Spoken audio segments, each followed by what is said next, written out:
Hello. तो कैसे हैं आप लोग? उम्मीद करता हूँ सब कोई अच्छे होंगे, स्वस्थ होंगे। मैं हूँ अभिषेक आनंद, आपका फिजिक्स टीचर। हम लोग प्रोजेक्टाइल मोशन की बात कर रहे थे, जहाँ पे बेसिकली हमको क्या सीखना था कि एक्सिस कैसे चूज करना है और एक्स वाई एक्सिस के अलॉन्ग मोशन एक दूसरे के बिल्कुल इंडिपेंडेंट होता है। ये बेसिक फंडा था, यही सीखना है प्रोजेक्टाइल मोशन में, है ना कि प्रोजेक्टाइल के सवाल कैसे करे जाते हैं ये सीखना। ठीक, अब एक बहुत अच्छा सवाल आपके सामने है। इसमें क्या है सवाल, पहले ध्यान से सुनो। बिल्कुल प्रैक्टिकल सवाल है। मान लो एक बिल्डिंग है जिसमें आग लग गई, ठीक है। तो आप जो फायर ब्रिगेड की गाड़ी है, ऐसा तो है नहीं कि बिल्कुल बिल्डिंग में चिपक जाए, क्योंकि बिल्डिंग में आग लगी हुई है तो you have to maintain a safe distance, है ना, क्योंकि आपकी एक गाड़ी में भी आग लग सकती है। तो मान लो सेफ डिस्टेंस यहाँ पे है 5 मीटर, यानी ये 5 मीटर से ज़्यादा नज़दीक बिल्डिंग के नहीं जा सकता है। अच्छा, फायर हॉज से जो वाटर निकल रहा है उसका कुछ स्पीड भी होगा, वो तो फिक्स होगा। ऐसा तो नहीं कि किसी भी रफ्तार से मार दो। तो जो मैक्सिमम रफ्तार से पानी निकल सकता है that is 10 metre per second. अब आपके पास सिर्फ क्या, देखो 5 से आगे जा नहीं सकते हो, ये रेस्ट्रिक्शन, और दूसरा आपका पानी 10 मीटर पर सेकेंड से ज़्यादा स्पीड से जा नहीं सकता। तो अब आपको इन दोनों रेस्ट्रिक्शन को ध्यान में रखने में आपके हाथ में क्या है, एंगल चेंज कर सकते हो आप, है ना। तो आपको बताना है कि कैसे वो वाटर हॉज को डायरेक्ट करे कि वो मैक्सिमम हाइट तक बिल्डिंग पे पानी भेज सके, जिससे ज़्यादा से ज़्यादा ऊंचाई तक की आग बुझाई जा सके। ठीक है, तो स्क्रीन पॉज करो और इसको नोट डाउन करो, ठीक है। और आपके पास 4 मिनट का टाइम है इसको ट्राई करने, ठीक है। फिर आप मेरा सॉल्यूशन देखिएगा। चलिए, तो देखिए इसका सॉल्यूशन क्या है, बिल्कुल ध्यान से सुनिएगा।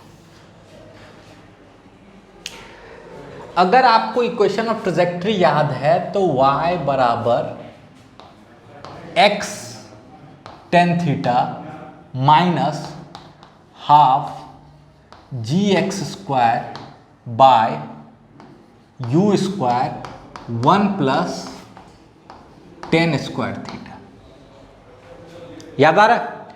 अब ध्यान से सुनो, यहां पे आपका x कोऑर्डिनेट फिक्स है। अगर हम इसको y और इसको x ले लेते हैं तो मेरा x कोऑर्डिनेट तो फिक्स है। हमको जहां से क्रॉस करना है उस पॉइंट का x कोऑर्डिनेट क्या हो गया, फिक्स। वो तो 5 मीटर पे है ही बिल्डिंग, और u का वैल्यू आपके पास फिक्स है, that is 10 metre per second. उसमें पुट करो तो it will come out to be y equal to 5 tan theta minus half into 10 into 25 by 10 into 10 into 1 plus 10 square theta. ठीक है, तो ये कैंसिल आउट हो जाएगा और हम बोल सकते हैं कि 20y is equal to 100 tan theta 100 tan theta minus 25 into 1 plus 10 square theta. ठीक है, तो यहाँ से मेरे हिसाब से 5 कैंसिल आउट हो जाएगा, तो 4y is equal to 20 tan theta minus 25 minus 25 10 square theta. ठीक है, हमको y के वैल्यू का मैक्सिमम वैल्यू चाहिए। y का क्या चाहिए, मैक्सिमम वैल्यू। तो ध्यान से देखो, तो यहां y किसका फंक्शन है, tan थीटा का फंक्शन है। तो पहला तरीका तो है कि आप डिफरेंशिएट कर दो dy बाय डी थीटा, ठीक है, इसको 0 कर दो। ये मेथड है मैक्सिमाइज करने का, यहां से भी आप कर सकते हो, बट इसका एक बेस्ट मेथड, एक आसान मेथड हम बताते हैं। ये किस में क्वाड्रेटिक है, tan थीटा में। tan थीटा को आप मान लो कोई सा भी नंबर t, ठीक है, tan थीटा को मान लो कोई सा भी नंबर t। देखना कहीं पे कुछ गड़बड़ तो नहीं कर रहा ना, हाँ बिल्कुल गड़बड़ कर रहा है। ये जब 5 से कैंसिल आउट करोगे तो ये सिर्फ 5 बचेगा ना,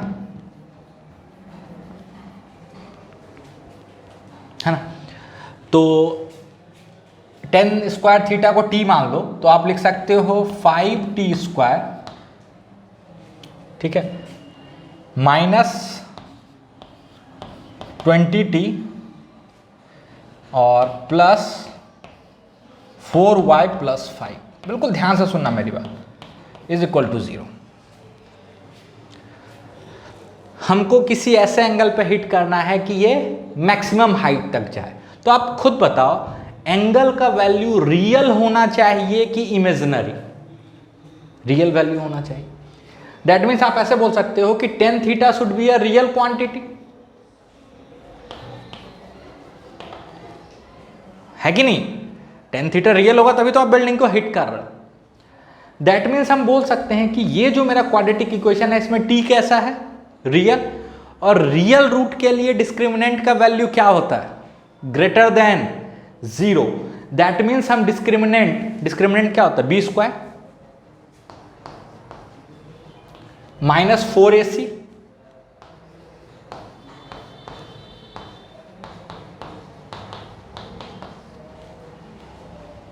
ठीक है। तो ये हो जाएगा 20 से कैंसिल आउट कर दे रहे, minus 4y minus 5 equal to 0। तो 4y इक्वल टू 15, या इसको ऐसे लिख सकते हो ना आप, this must be greater than equal to 0।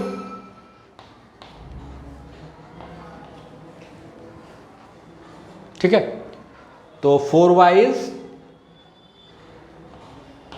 Less than equal to 15, तो y is less than equal to 15/4 metre.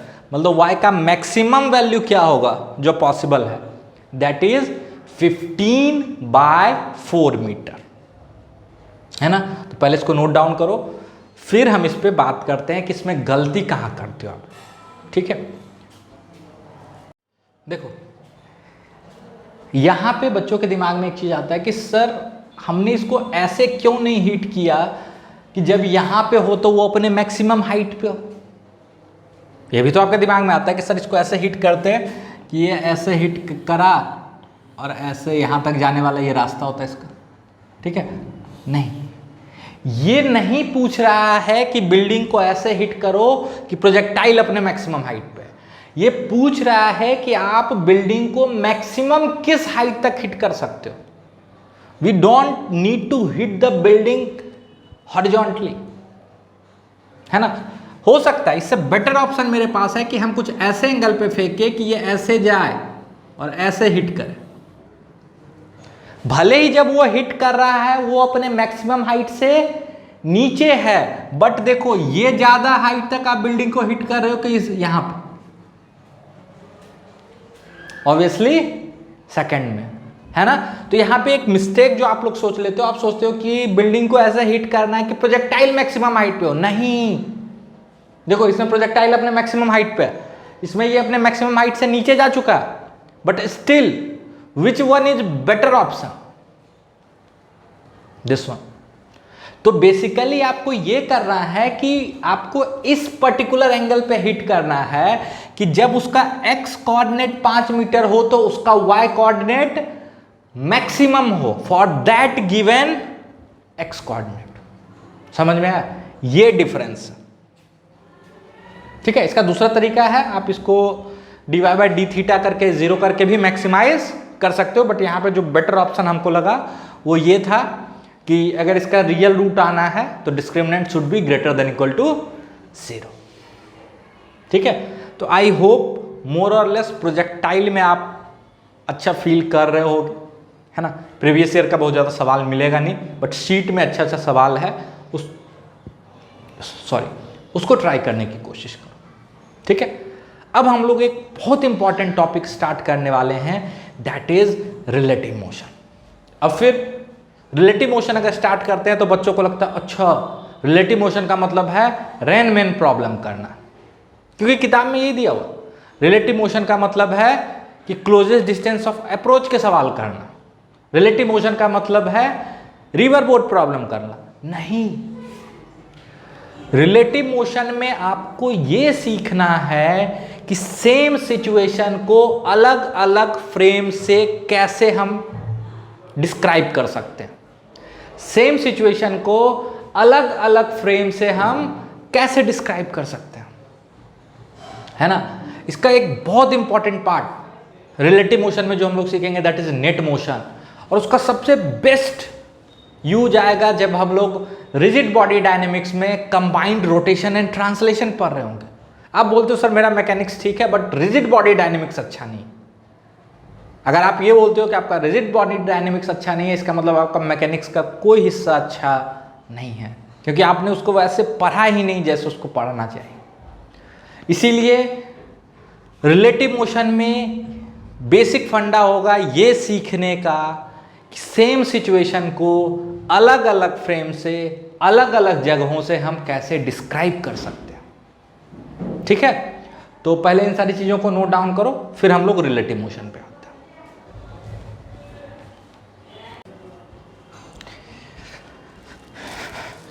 चलिए तो बात करते हैं रिलेटिव मोशन की। क्या है रिलेटिव मोशन? हमने जब मोशन स्टार्ट करा तो स्टार्टिंग में ही आपको बता दिया कि मोशन या रेस्ट अपने आप में रिलेटिव टर्म है ना।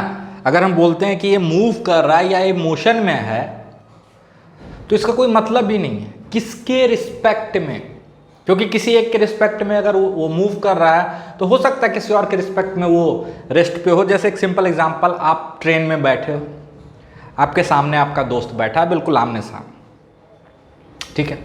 ट्रेन 120 किलोमीटर पर आवर के रफ्तार से दौड़ रही है, बट आपके रिस्पेक्ट में क्या आपका दोस्त 120 किलोमीटर पर आवर के रफ्तार में दौड़ रहा है? नहीं, आपके रिस्पेक्ट में वो रेस्ट पे बैठा हो, आप दोनों आराम से बात कर रहे हैं। लेकिन एक आदमी जो ट्रेन के बाहर बैठा हुआ है, वही दोस्त, आपका वही दोस्त उसके रिलेटिव 120 किलोमीटर पर आवर के रफ्तार से दौड़ रहा है कि नहीं।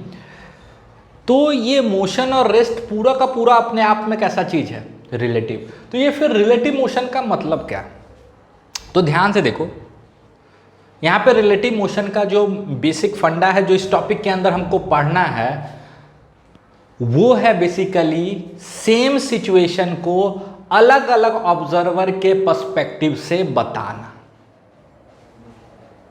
ठीक है, मोशन और रेस्ट अपने आप में रिलेटिव है। सर फिर ये रिलेटिव मोशन पढ़ने की क्या जरूरत है? तो ये जो टॉपिक है ना, इसके अंदर बेसिकली जो हम सीखेंगे, जो मेरा एम होगा that is to understand same motion in perspective of different observers. एक ही मोशन को अलग अलग ऑब्जर्वर के रिस्पेक्ट में पर्सपेक्टिव से बता पाना ही असल एम होगा इस टॉपिक का। सर इसका क्या फायदा है? इसका फायदा है कि कई बार एक ऑब्जर्वर के रिस्पेक्ट में जब उस सवाल को आप सॉल्व करते हो तो काफ़ी लेंदी क्वेश्चंस आपको मिलेंगे, और किसी दूसरे ऑब्जर्वर के पर्सपेक्टिव से जब उसी सवाल को देखते हो तो काफ़ी सिंपल चीज़ें बहुत आसानी से आपको समझ में आती हैं। तो आपको हर पर्सपेक्टिव से एक होशियार आदमी, एक वाइज आदमी वही होता है जो एक ही सिचुएशन को अलग अलग पर्सपेक्टिव से एक्सप्लेन कर पाए, है ना। जैसे एक सिंपल सा एग्जांपल देते हैं, इंडिया पाकिस्तान में वार होता अक्सर होता है, आजकल इंडिया चाइना में भी हो रहा है। तो जब हमारे आर्मी के लोग चाइनीज़ आर्मी या पाकिस्तानी आर्मी के जवानों को मारते हैं तो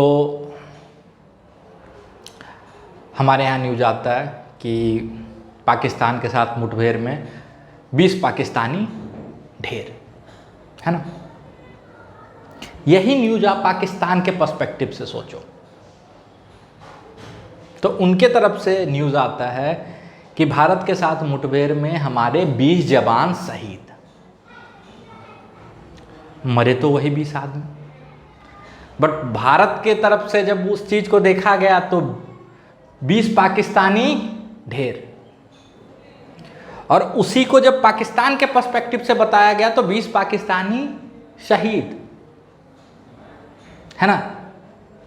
बट एक न्यूट्रल कंट्री है जिसको इन दोनों से कोई मतलब नहीं है, जो सच में न्यूट्रल है, उसके लिए अगर इसके सिपाही मारे जाते हैं तो वो ये बोलेगा कि 20 पाकिस्तानी सिपाही मारे गए, और भारत के सिपाही मारे जाते हैं तो वो ये बोलेगा कि 20 भारतीय मारे गए।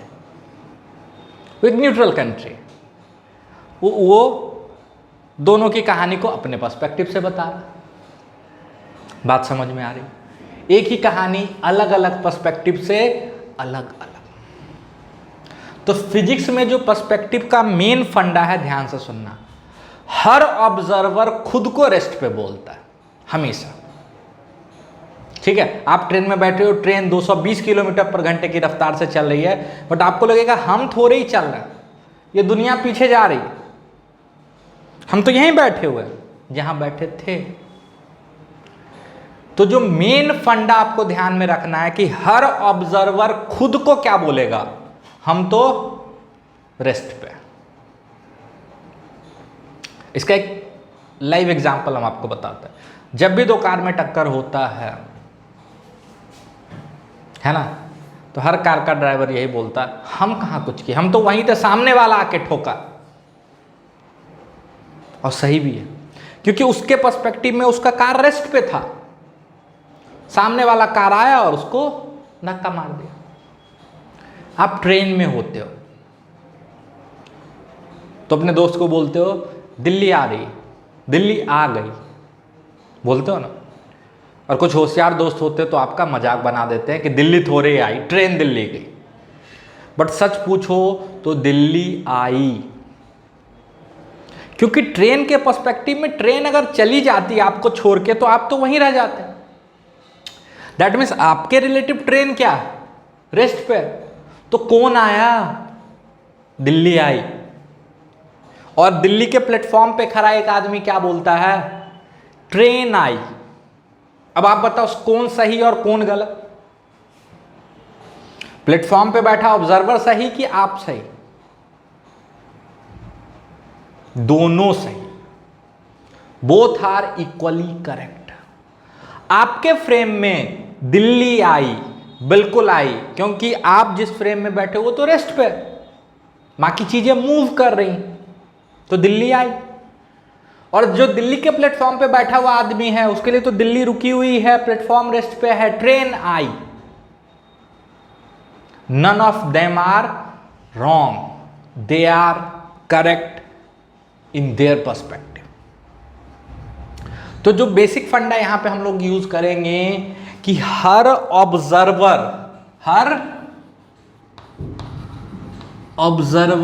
अपने आप को क्या बोलता है, रेस्ट पे। हर ऑब्जर्वर अपने से दूसरे का पोजीशन मेजर करता है तो वो खुद को क्या बोलता है कि हम ही ओरिजिन हैं।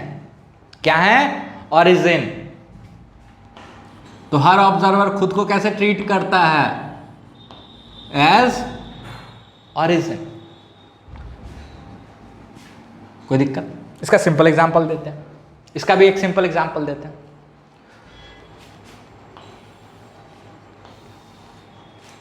मान लो हर सड़क सीधी होती दुनिया में, एक सिंपलेस्ट केस की बात करते हैं, ठीक है। आप लोग जनरली अपने राज्य के राजधानी को, कैपिटल को ट्रीट करते हो सेंटर, है ना, ओरिजिन, ठीक है। तो आप पटना स्टेशन पे आए और मान लो ये बेगूसराय है और ये कोई दूसरा शहर मान लेते हैं गया, और ये पटना, पटना बिहार की राजधानी। तो हम इसको जब कुछ ना बोला जाए तो हम इस पूरे सिस्टम के लिए, बिहार के लिए किसको ओरिजिन ट्रीट करेंगे, पटना को। सारी कहानी पटना से बताएंगे। तो कोई आपसे पूछे कि देखो भाई हम पटना स्टेशन पे पहुंचे तो बेगूसराय कितना दूर है या बेगूसराय कैसे जाना है, तो आप बोलोगे कि देखो इस पोजीशन वेक्टर के अलोंग चले जाओ, तो कहाँ पहुंच जाओगे, बेगूसराय पहुंच जाओगे, ठीक है। बिल्कुल नहीं घबराना, देखना हम आपको रिलेटिव मोशन को अच्छे से समझना सिखा देंगे, ठीक है। और पटना से गया जाना है तो इस पोजीशन में वेक्टर के अलोंग चले जाओ, है ना। तो हम बोलते हैं this is position vector of Begusarai and this is position vector of गया, व्हाटएवर। हाँ सर, अच्छी बात। अब आप लॉजिकली सोचो, एक आदमी बेगूसराय में आपसे मिला और वो आपसे पूछा कि हमको गया जाना है। बिल्कुल ध्यान से सुनो, हमको गया जाना है।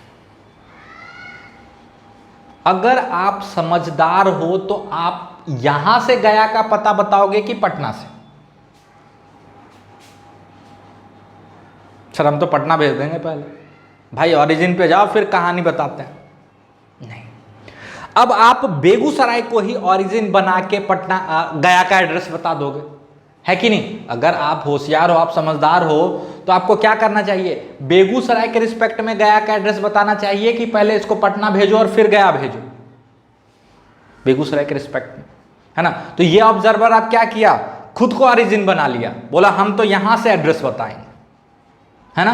तो इसने बताया कि देख भाई इधर चले जाओ इस पोजीशन वेक्टर के अलोंग, तो कहां पहुंच जाओगे? गया। ठीक है, तो इसका नाम हम रख देते हैं position vector of Gaya with respect to Begusarai. This is position vector of Gaya with respect to Begusarai. ठीक है, कोई दिक्कत? अरे ये यहां से अपने रिस्पेक्ट में बता दिया कि भाई इस वेक्टर के अलोंग चले जाओ, इतना लेंथ चले जाना, तो कहां पहुंच जाओगे? गया पहुंच जाओगे। हाँ सर, ठीक है। अच्छा, ये बेगूसराय का एड्रेस किसके रिस्पेक्ट में है? अगर कुछ नहीं लिखा हो तो ऑब्वियसली किसके रिस्पेक्ट में है? आपका जो मेन ओरिजिन है, आपका आप जिसको पूरी दुनिया जिसको ओरिजिन ट्रीट कर रही है उसके रिस्पेक्ट में, ठीक है।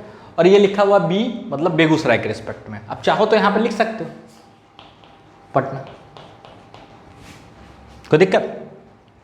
बट जनरली नहीं लिखा जा सकता, जो नहीं लिखा जाता, जो अंडरस्टूड ओरिजिन है, जब कुछ ना लिखा हो तो ऑब्वियसली ओरिजिन के रिस्पेक्ट में। किसके रिस्पेक्ट में? ओरिजिन के रिस्पेक्ट में, ठीक है। अब ये बताओ, वेक्टर तो हम लोग जानते हैं, थोड़ा बहुत पढ़ चुके हैं। हमको दिख रहा है कि this vector plus this vector बराबर दिस वेक्टर, है ना? तो हम लिख सकते हैं position of Gaya is basically position of Gaya with respect to Begusarai plus position of Begusarai. अरे this vector is equal to this vector plus this vector, triangle rule, है ना? थोड़ा सा रीअरेंज कर लेते हैं। तो position vector of Gaya with respect to Begusarai बराबर पोजीशन वेक्टर ऑफ गया minus position vector of Begusarai. आ गया रिलेटिव मोशन का पहला इक्वेशन। इसका क्या मतलब होता है, ध्यान से सुनना। दो पार्टिकल है, ध्यान से सुनना। एक पार्टिकल 1 पे है, इसका पोजीशन वेक्टर बोल लिए 1। एक पार्टिकल 2 पे है, इसका पोजीशन वेक्टर बोल लिए 2। तो 1 के रिस्पेक्ट में जो 2 का पोजीशन वेक्टर होगा, position vector of 2 with respect to 1 is basically position vector of 2 minus position vector of 1।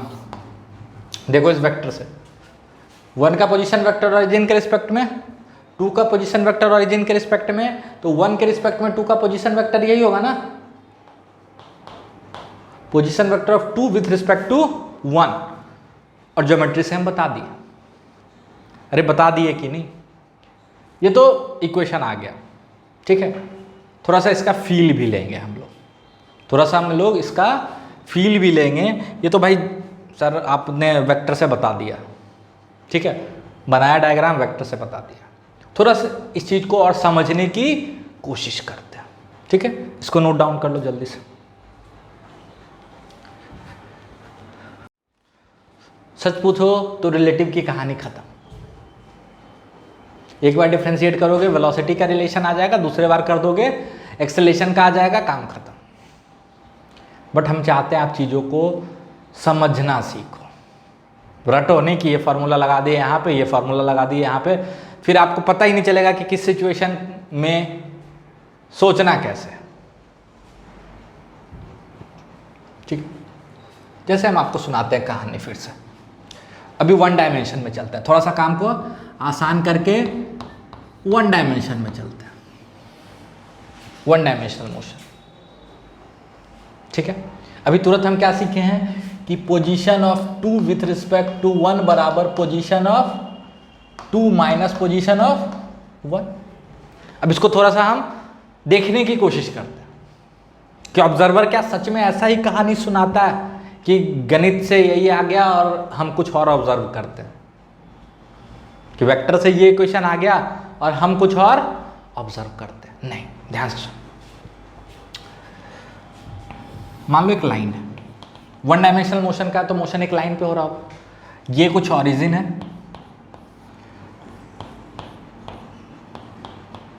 यहां 4 मीटर पे पार्टिकल 1, कितने पे? 4 मीटर पे। ओरिजिन की एक साइड को हम प्लस बोल लेते हैं और दूसरे साइड को माइनस बोल लेते हैं।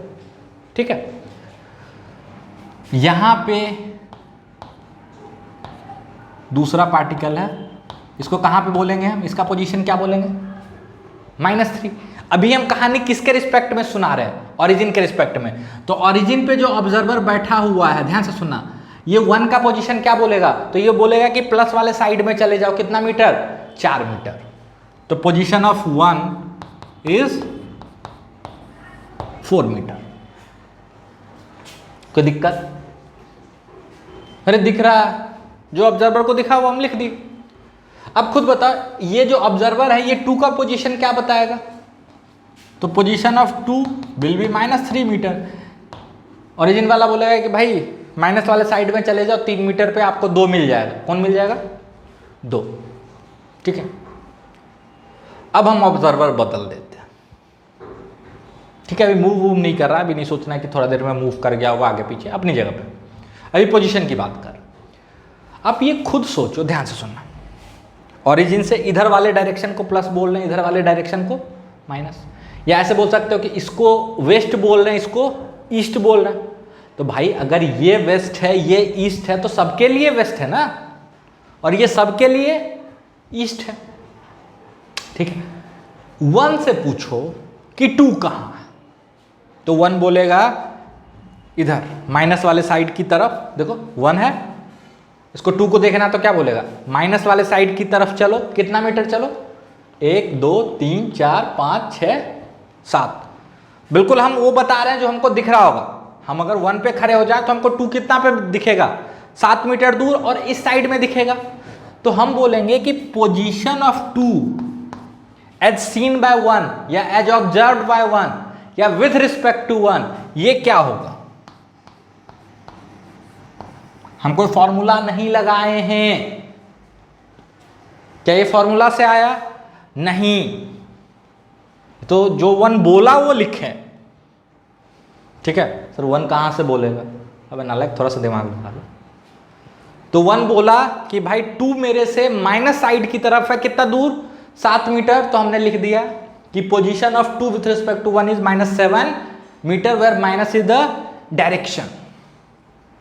अच्छा सर, इसमें क्या खास है? खास है, ध्यान से थोड़ा सा इसको रीअरेंज करते हैं। Position of 2 with respect to 1 can be written as -3 metre minus +4 metre. अरे गणित लगा रहे हैं सिंपल सा, मैंने -7 को लिख दिया -3 माइनस +4। ठीक है, what is -3? -3 is basically position of 2 with respect to origin.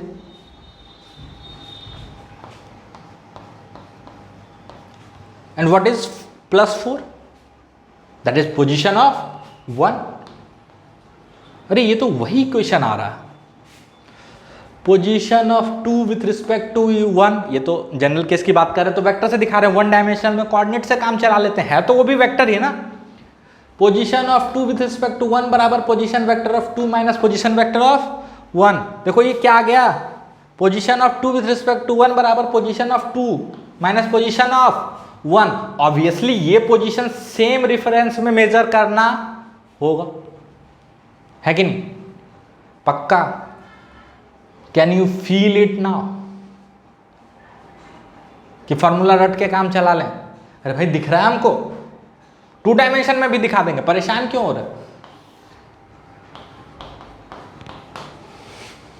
2D में भी आपको ये सिचुएशन दिखा देते हैं।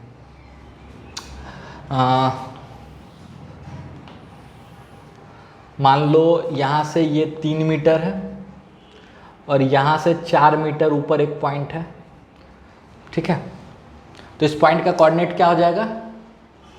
3,4, ठीक है। इसको हम लोग बोल देते हैं 2 और इसको बोल देते हैं 1, ठीक है। अच्छा, 2 का पोजीशन वेक्टर क्या लिखोगे आप? पहले तो ये बताओ, पोजीशन वेक्टर 2 का क्या लिखोगे? अभी ओरिजिन के रिस्पेक्ट में कहानी सुना रहे हैं, ओरिजिन के रिस्पेक्ट में कहानी सुना रहे हैं, तो हम लिखेंगे position vector of 2 will B 3i cap plus 4j cap. अरे लिखेंगे ना, तो 3i cap plus 4j cap. हम बोले ये लेंथ 3 है और ये लेंथ 4 है, ये आपका पॉजिटिव x है, ये y है, और इसको 1 बोल रहे हैं, तो पोजीशन ऑफ 1 क्या लिखोगे? 3i cap. कोई दिक्कत? अरे जो दिख रहा है वो लिख रहा है, कोई फॉर्मूला लगाएं क्या अभी तक? नहीं। अच्छा, आप खुद सोचो, अगर आप 1 पे चले जाओ और तब आप 1 के रिस्पेक्ट में 1 को 2 किधर दिख रहा होगा, तो 1 वाला बोलेगा कि y की तरफ चलना है, कितना दूर चलना है? 4 मीटर। तो हम कहाँ पहुँच जाएंगे? 2 पे। तो बेसिकली हम बोल रहे हैं कि position of 2 with respect to 1 y की तरफ, तो j कैप, और कितना? 4।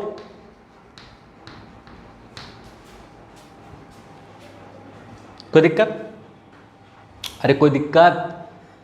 जो 1 बोला वो हम लिख दी। कोई फॉर्मूला लगाएं क्या? नहीं।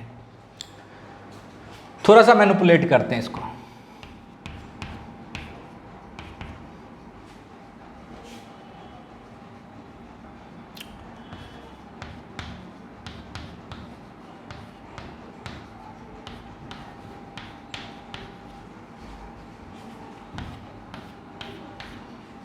क्या ऐसा लिखा जा सकता है?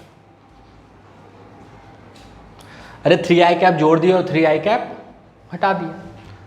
क्या है भाई, ये 2 का पोजीशन है और ये 1 का पोजीशन है, तो आ गया देखो position of 2 with respect to 1 बराबर position of 2 minus position of 1। कहानी खत्म। आ गया फॉर्मूला? अरे आ गया। तो now we have position of 2 with respect to 1 बराबर position vector of 2 minus position vector of 1। एक बार डिफ्रेंशिएट करो, तो पोजीशन वेक्टर का differentiation with respect to time क्या देता है? Velocity vector. क्या देता है? Velocity vector. तो आ जाएगा मेरा velocity vector of 2 with respect to 1 बराबर velocity vector of 2 minus velocity vector of 1। Obviously ये और ये सेम फ्रेम से देखे जाने वाली वेलोसिटी है, ठीक है। कुछ नहीं लिखा हुआ तो ऑब्वियसली किस फ्रेम से देखा जा रहा होगा? ग्राउंड फ्रेम से। जब कुछ ना लिखा हो तो ये basically velocity of 2 with respect to ground minus velocity of 1 with respect to ground, ठीक है। अच्छा सर, ये तो फिर फॉर्मूला आ गया।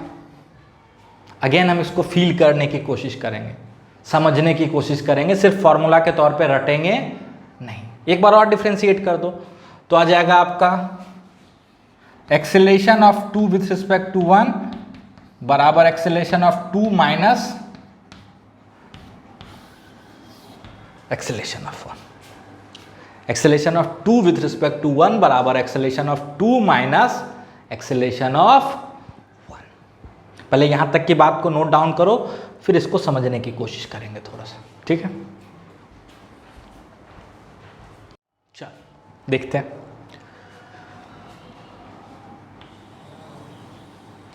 मान लो एक ऑब्जर्वर है जो ग्राउंड पे है, ठीक है। एक 0.2 है और एक 0.1। बिल्कुल ध्यान से सुनो, दोनों कांस्टेंट वेलोसिटी से चल रहा है, बिल्कुल सिंपलेस्ट केस की बात कर रहे हैं। और अभी मान लो इन दोनों के बीच का सेपरेशन 20 मीटर,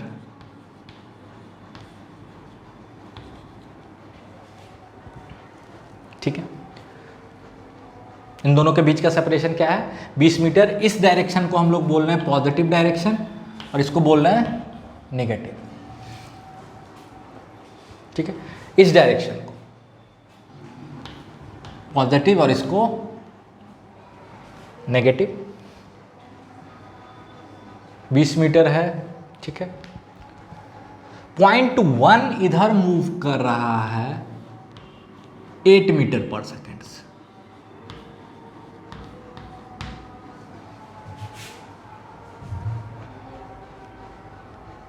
ठीक। और 0.2 इधर मूव कर रहा है मान लो 3 मीटर पर सेकेंड से। बिल्कुल ध्यान से सुनते जाना मेरी बात, ठीक है। पॉइंट ए मूव कर रहा है 8 मीटर पर सेकेंड से, 0.2 मूव कर रहा है 3 मीटर पर सेकेंड से, दोनों पॉजिटिव डायरेक्शन में है। तो आप खुद बताओ वेलोसिटी ऑफ 1 क्या लिखोगे आप? तो वेलोसिटी ऑफ 1 हो जाएगा प्लस 8 मीटर पर सेकेंड, और वेलोसिटी ऑफ 2 क्या हो जाएगा? तो ये हो जाएगा प्लस 3 मीटर पर सेकेंड, ठीक है। ये कहाँ से कहानी सुनाई जा रही है? ग्राउंड के फ्रेम से। अब हम ए के फ्रेम में आ जाते हैं, बिल्कुल ध्यान से सुनना। किसके फ्रेम में आ जाएंगे? ए के फ्रेम में, और सेम कहानी को ए के फ्रेम से समझने की कोशिश करेंगे। कोई दिक्कत? देखो कैसे समझेंगे।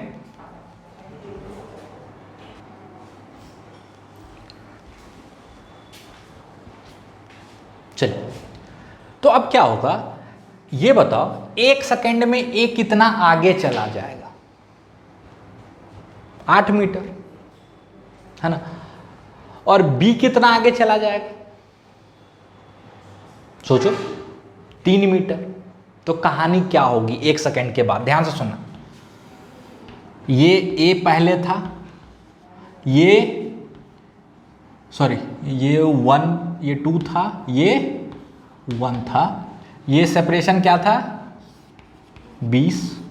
तो ये 8 मीटर आगे चला गया, यहां कहीं आ गया होगा, इसको बोल देते हैं 1 ठीक है। तो अब सेपरेशन कितना हो जाना चाहिए? 28। नहीं, अरे ये भी तो कुछ आगे चला।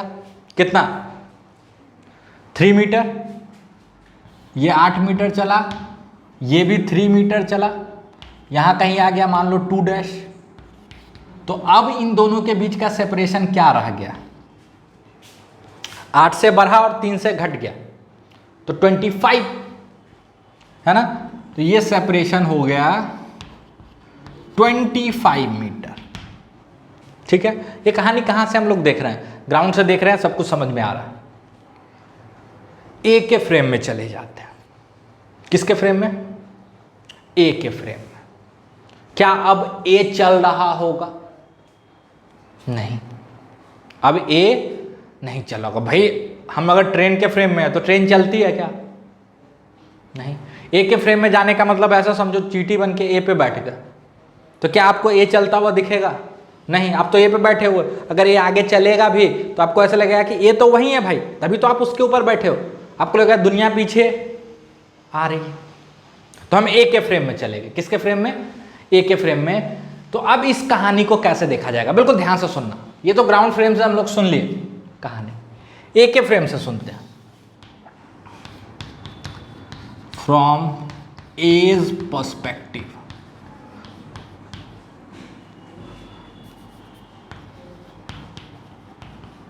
ए के पर्सपेक्टिव से कहानी को सुनते हैं। ए बोलेगा, ध्यान से सुनना, या 1 बोलेगा कि देखो भाई 2 पहले यहां था और 2 मेरे से कितना दूर था? कितना दूर था? 20 मीटर, ठीक है। और कुछ देर के बाद 2 मेरे से कितना दूर हो गया? 25 मीटर। कुछ देर नहीं, 1 सेकेंड के बाद। इसका मतलब ए क्या कहानी सुनाएगा, ध्यान से सुनना। ए सुनाएगा कि भाई बी मेरे से 20 मीटर दूर था और 1 सेकेंड बाद 25 मीटर चला गया उस साइड, मतलब निगेटिव के साइड। मतलब ये कितना दूर चला गया हमसे, 5 मीटर। कितने देर में, 1 सेकेंड में। तो ये बोलेगा कि velocity of 2 as seen by A is basically -5 metre per second. अरे भाई जो ए को दिख रहा है हम वो लिख रहा, जो दिखा वो लिखा बस। ए बोला कि देखिए सर दो हमसे 20 मीटर दूर था, 1 सेकेंड के बाद देखे तो 25 मीटर दूर चला गया, है ना। आप एश्योर कर चुके हो कि कहीं पे कोई रिलेटिव एक्सेलरेशन नहीं है, तो मतलब वो कांस्टेंट स्पीड से बढ़ा। तो मेरे हिसाब से तो सर 5 मीटर पर सेकंड से उधर, 5 मीटर पर सेकंड से उस डायरेक्शन में, मतलब -5 मीटर पर सेकंड वेलोसिटी की बात कर। ध्यान से देखो, इसको थोड़ा सा मैनिपुलेट करते हैं। दिस इज बेसिकली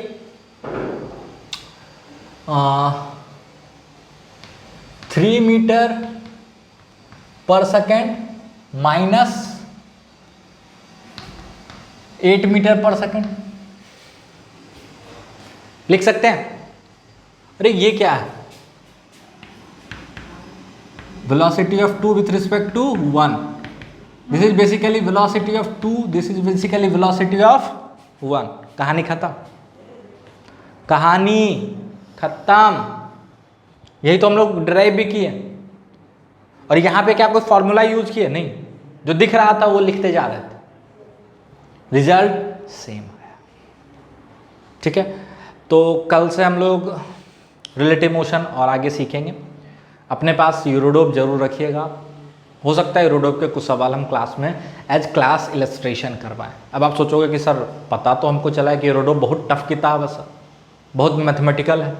बिल्कुल नहीं, कुछ सवाल मैथमेटिकल भी है और कुछ सवाल बहुत कंसेप्चुअल, बहुत अच्छा है, जिसको क्लास इलस्ट्रेशन के तौर पे भी किया जा सकता है ना। तो यूरोडोप अपने पास जरूर रखिएगा। ठीक है, 2 टेक्स्ट बुक है अपना, यूरोडोप और HC वर्मा, ये अपने साथ जरूर रखना। एंड आई होप आपको आज का क्लास बहुत अच्छा लगा, है ना। तो ज़्यादा से ज़्यादा लोगों में, ज़्यादा से ज़्यादा दोस्तों में, क्लासमेट्स में शेयर करें। Thank you.